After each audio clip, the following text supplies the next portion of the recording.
Welcome to this presentation of Part 2 of the Vermont PE Assessment Training. This training was developed to support Vermont physical education teachers considering learning how to administer FitnessGram protocols. It is strongly recommended that you complete Part 1 of the PE Assessment Training, the Introduction to the Vermont PE Assessment, before completing this training. This training is for physical educators that will be administering the Vermont PE Assessment FitnessGram to students in either 4th grade, 7th grade, or the high school grade level identified by the district, 9th or 10th grade. This training has been developed for physical educators who could not attend the first series of the PE assessment trainings held in January and February of 2018. Additionally, this training is meant to support school districts in the implementation of the PE assessment at the local level. District test administrators must verify all PE teachers administering FitnessGram have completed a 5-part assessment certification process before administering FitnessGram to their students. Part 1 is the introduction to the Vermont PE assessment. Part 2 is this training, the PE Assessment Protocol Training. Part 3 is the PE Assessment Companion Training, which introduces Brockport Fitness Test. Part 4 is the FitnessGram Software Training, and Part 5 is FitnessGram 101. All of the first 4 parts, the recordings can be found on the Vermont Agency of Education Assessment webpage, as well as the PE webpage. FitnessGram 101 is found inside the FitnessGram software. The test window is May 1st to May 31st. This means that scores are collected from student tests and then uploaded into FitnessGram software. The Vermont Agency of Education is using the Presidential Youth Fitness Program Training of Trainers to support the training of PE teachers. In December 2017, superintendents appointed 2 PE teachers to act as leads on their PE assessment implementation team. This team also includes the district test administrator and the special education representative. Part 1 of the PE assessment training, the Introduction to the Vermont PE Assessment, was based on Module 1 of the Presidential Youth Fitness Program Training of Trainers. This training is based on Module 2 of the Presidential Youth Fitness Program training process and focuses on learning how to administer the 4 recommended FitnessGram assessment protocols.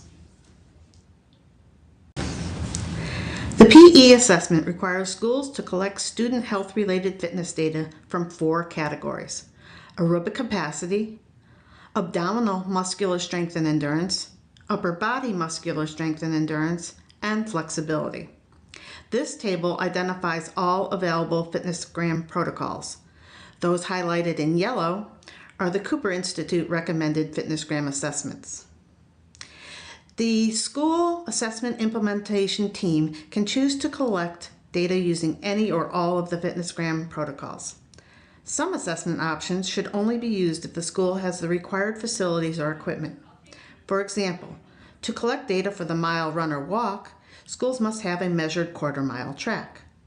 For a school to use the modified pull-up, they must have or purchase an official apparatus. Some protocols may require additional data collection.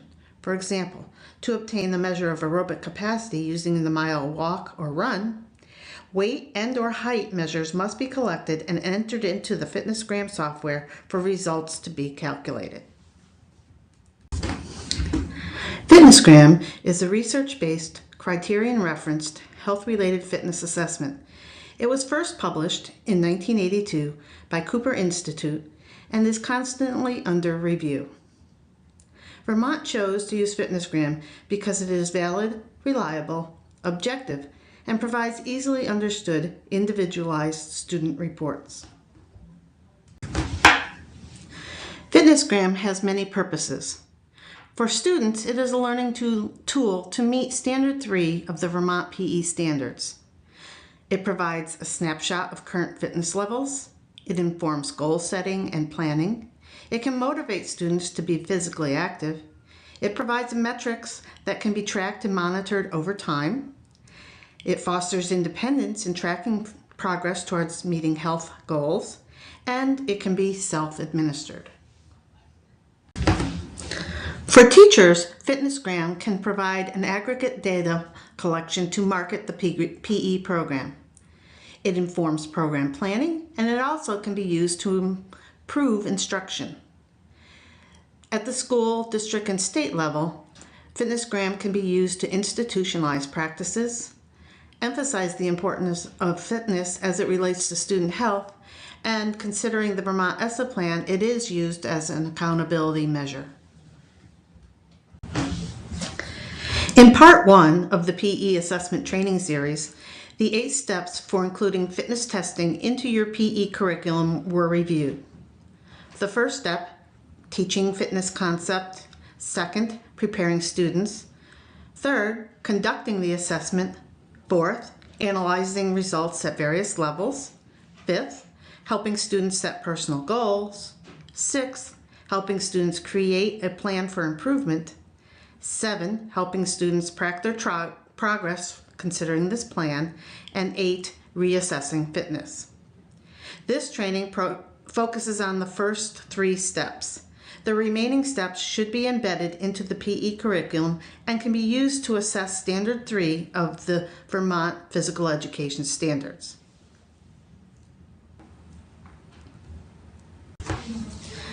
All Vermont schools should follow a carefully designed pre-K through 12 curriculum to assure all students become proficient at demonstrating the knowledge and skills to achieve and maintain a health-enhancing level of physical activity and fitness. The focus of Step 1 is to teach students about the 5 components of health-related fitness and make it real and relevant for students. The 5 components of health-related fitness include aerobic capacity, muscular strength, muscular endurance, flexibility, and body composition. This is the fitness all people need to have to live a healthy and active lifestyle. Health-related fitness should not be confused with performance-based physical fitness. This is the fitness that will enhance performance in sport or dance activities, such as agility, speed, power, or reaction time. When teaching fitness concepts to students, teachers should use a process known as what, so what, and now what. The what is the definition of each component of health-related fitness. The so what is why each component of health-related fitness matters. The now what is how to measure each component of health-related fitness using the FitnessGram protocols. Aerobic capacity. The what? Aerobic capacity is the ability of the cardiovascular system to take in, deliver, and utilize oxygen. So what? Why is this important? Aerobic capacity is important because of its association with the risk of high blood pressure, heart disease, obesity, diabetes, and some cancers. The now what? The tests that are used to measure aerobic capacity include the pacer, the mile run, or the mile walk. Considering muscular strength and endurance, muscular strength is the ability to produce a measurable force, torque, or movement during a single maximal voluntary contraction under a defined set of controlled conditions. Muscular endurance is the ability of a muscle or muscle group to perform repeated contractions over an extended period of time. This is important because muscular strength and endurance have been linked to low back pain, overall mobility, and greater independence. Now, what? The 90-degree push-up, curl-ups, and the modified pull-up, as well as the flexed arm hang, are the measures for muscular strength and endurance in FitnessGram. Flexibility is the range of motion around a joint. It is important because it allows for freedom of movement and can help prevent injury during an activity. Flexibility is measured through the back saver sit and reach and the shoulder stretch. Vermont is not collecting accountability data for body mass index, even if it's a component of health-related fitness. Schools do not have control over what a child eats. Therefore, BMI data will not be collected for accountability purposes. Schools can choose to use and include BMI on the student's FitnessGram report if they choose, but again, it is not required by the state. Cooper Institute recommends schools use 4 assessments to collect health-related fitness data: the pacer run, curl-ups, the 90-degree push-up, and the back saver sit and reach. This suite of assessment requires minimal equipment. It can be administered efficiently and effectively in gyms or multi-purpose spaces and provides the most reliable data considering measuring the health-related fitness of students. Students must have the opportunity to learn and practice FitnessGram protocols before formal data is collected. The first data collection is in 4th grade. Students should learn and practice assessments in a developmentally appropriate way in early elementary grades so they can develop the confidence in performing the protocols when data is collected in 4th grade. Students need to be provided with multiple opportunities to practice. Practice should include formal assessment attempts as well as practice attempts using peer and self-assessment. Teachers can also identify physical activities students can do at home to support fitness development. Each Vermont school has its own context, its gym space, its equipment, outdoor spaces, etc. Physical educators at each school need to choose the FitnessGram protocols they will use to collect the data for the 4 required components based on this context. Considering the context of your school, assessment options must align with the facilities and equipment that you have. To use the mile run or mile walk, a school must have a measured quarter mile track. To use the modified pull-up test, a school must have the U.S. Games modified pull-up apparatus. To use the flexed arm hang, schools must have a safe and accessible pull-up bar. All schools are required to assess the back saver sit and reach. They need to have the U.S. Games back and saver sit and reach box or something similar. These boxes were given out at the trainings in January and February this year. The rule of 2s. Many FitnessGram protocols allow students to make one form break and yet continue with the test. The rule of 2s is used with the curl-ups, the pull-ups, and the pacer run. The student is allowed one form break. Once the second form break occurs, the student is finished with the test. The score that they receive is the number of the last attempt using proper form. The next 8 slides go over the recommended FitnessGram protocols. First is the pacer. The pacer run can be done at 15 meters or 20 meters. The cadence for the pacer run is found in the FitnessGram software. Pacer run basic directions are that the student will line up behind a start line. On command, run to the opposite line.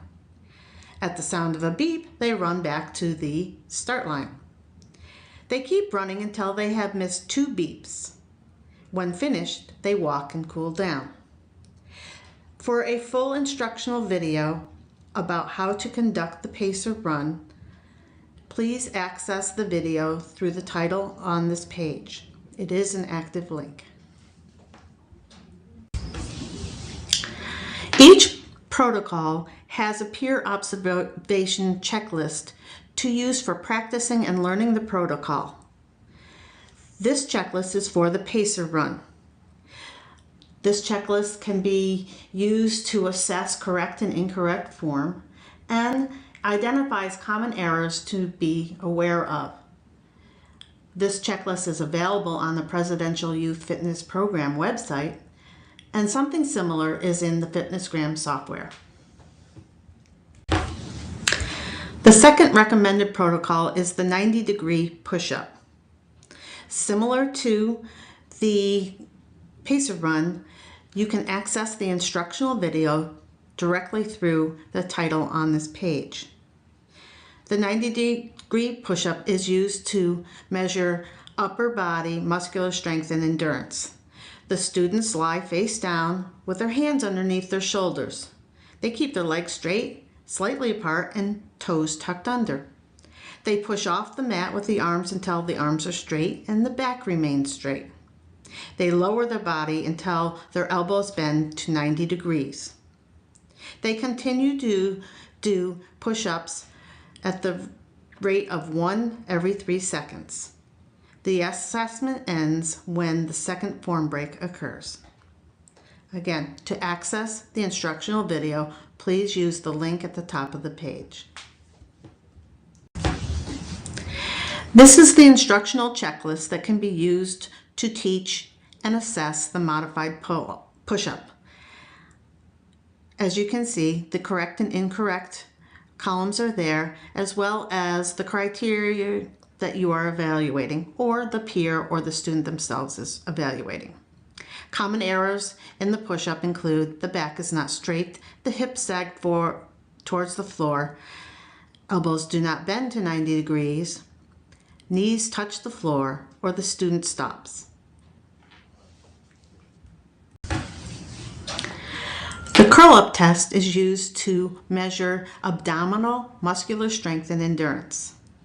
The curl-up test is quite complicated, and I urge you to watch the videos at the link at the top of the page several times to understand the complexity of this assessment. Basically, students lie on their back with their knees bent, legs extended as far as possible with the feet still flat on the floor. Arms are straight, palms are flat on the mat, and fingers are stretched out and touching the closest edge of a measuring strip. Strips are specific for elementary level students and secondary students. The students curl up and slide their fingers to the edge of the strip in a rhythm and cadence 1 every 3 seconds, keeping the heels on the floor. The back of the head should touch the mat after each repetition. The student will continue the assessment until they cannot maintain the cadence, make a second mistake, or complete 75 curl-ups. Again, I urge you to watch the video that is linked to curl-up at the top of the page. This is the curl-up checklist. Common errors that students may make: their head may not touch the mat on the return of each repetition. Their fingertips do not reach the outer edge of the measuring strip. Shoulders are shrugged up prior to the start of the test. The heels do not remain in contact with the floor. The student pauses or rests and misses a cadence. Again, this checklist can be used for students to learn how to do the curl-up protocol and can be used in peer or self-assessment. The last protocol that we will review in this webinar is the back saver sit and reach. This test measures flexibility of the lower body. Basically, students are going to test both the right leg and the left leg separately. They sit on the floor after removing their shoes. They extend one leg straight and bend the other leg up next to it. They put their arms out and reach for the tab on the box, and they push the tab as far as they can. They have 4 attempts. The measurement is taken on the last attempt. The test is repeated with the leg that was not used the first time. You have access to the video that provides more further instruction at the link at the top of the page. This is the checklist that can be used for peer and self-assessment and learning the back saver sit and reach.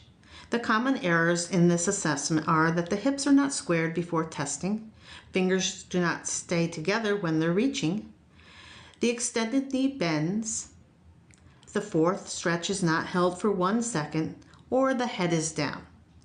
I strongly encourage you to review the video carefully to understand the complexity of this test and how to teach it. School districts need to establish inter-rater reliability amongst their physical educators. Lead PE teachers work with district PE teachers to choose the protocols for the 4 fitness components that will be reported on. In the physical educator trainings, lead PE teachers can take time to do teachbacks to establish inter-rater reliability. Step 3 in the curriculum development is conducting the assessment. There are 3 phases to conducting FitnessGram assessments: preparation before the test event itself, and then post-test activities. Tips for conducting assessments. Before testing, the teacher needs to teach the importance of each health-related component of physical fitness. They need to teach students what the healthy fitness zone is. This is the target they are trying to achieve. They need to allow students the opportunity to practice the protocols that will be assessed. Additionally, they should communicate with families and the school community about the FitnessGram assessment.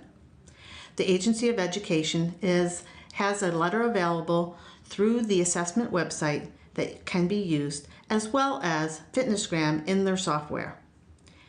We want to ensure students know when the assessment will take place.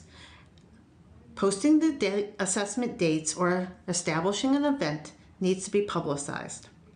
Last, if you're going to use volunteers to support the test of students, please train them properly. The day that you're going to conduct fitness testing should not be a surprise to the students. This should be a well-planned and advertised event. On this day, make sure if you are going to use volunteers, you engage them in the process. Have them do something meaningful and helpful for your needs. You want to make sure that students stay engaged in the lesson. If you are assessing students at a station, make sure the other stations are arranged so that students are not distracted and the students being tested are engaged in their assessment. Make sure that the rule of 2s is understood for the pacer, the push-ups, and the curl-ups. If at any point a student appears to be in extreme discomfort or pain, the fitness assessment should be discontinued immediately. After the FitnessGram assessment is done, physical education teachers are responsible for uploading assessment scores into the FitnessGram software. Student reports should be generated and shared with students. For the students that missed the healthy fitness zone in one or more fitness component, a plan should be created to improve that component. The FitnessGram data that you collect can be used in many ways. Before you use it in teaching, make sure students know what their scores mean. You can use the scores to improve and maintain levels of fitness for all students. You can use the scores to improve your PE program. And you can use your data to market your PE program or provide data for future grant submissions. Last, you can use your data to advocate for more time for your instruction. All students need access to physical education that includes fitness and education, including disabled students.